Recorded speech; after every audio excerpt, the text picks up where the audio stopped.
Pour m'aider à reconstituer cette histoire musicale, j'ai demandé à Vled Tapas de la chaîne Le 7 Barré de venir m'aider un peu.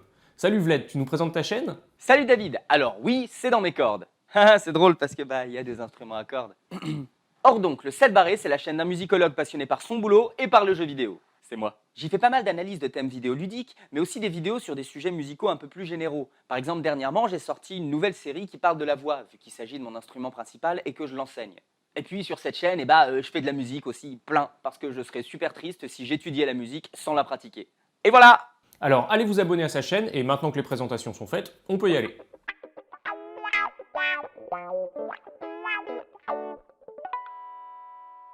Commençons par la base physique. Le son, ce sont des ondes de vibration de l'air, qui peuvent être créées soit par un objet qui bouge, par exemple une corde, soit par de l'air qui rentre en résonance, par exemple dans un tuyau d'orgue. La hauteur du son, le fait qu'il soit aigu ou grave, est liée à la fréquence de cette vibration, qu'on mesure en Hertz. Quand la fréquence est faible, le son est grave, et plus la fréquence est élevée, plus le son sera aigu. Si on prend une corde tendue, par exemple une corde de guitare, la fréquence de vibration va dépendre du diamètre de la corde, de sa longueur et de sa tension. Et donc, en jouant sur ces paramètres, on peut produire des sons à la fréquence qu'on veut.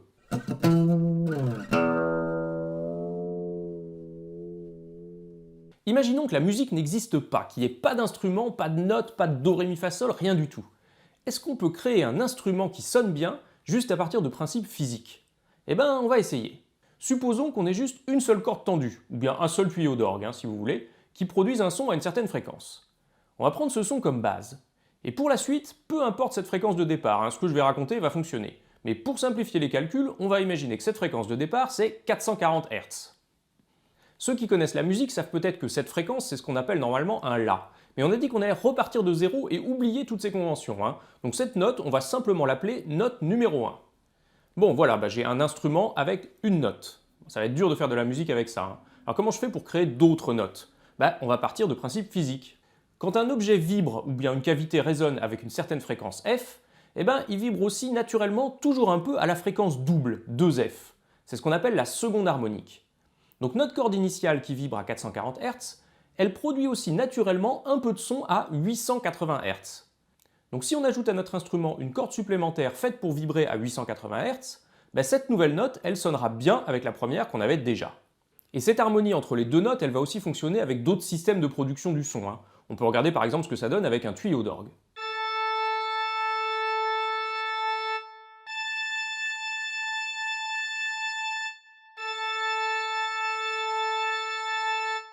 Ça sonne bien, non? C'est parce qu'il y a un principe physique qui fait que ça fonctionne.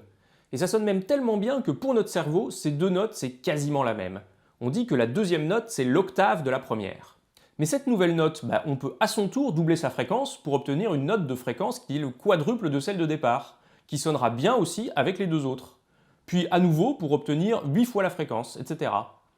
Mais inversement, on peut aussi diviser la fréquence de départ par deux. Oui, si une note sonne harmonieusement avec sa fréquence double, notre 440 Hz de départ, il sonnera aussi bien avec sa moitié, 220 Hz, et aussi son quart, 110 Hz, etc. Et voilà, on a construit plein de nouvelles notes pour notre instrument. Et comme ces notes, elles sonnent toutes à peu près pareil, on va collectivement les appeler note numéro 1. Alors ça c'est très bien, mais faire de la musique avec une seule note, même sur différentes octaves, ça va être quand même assez chiant.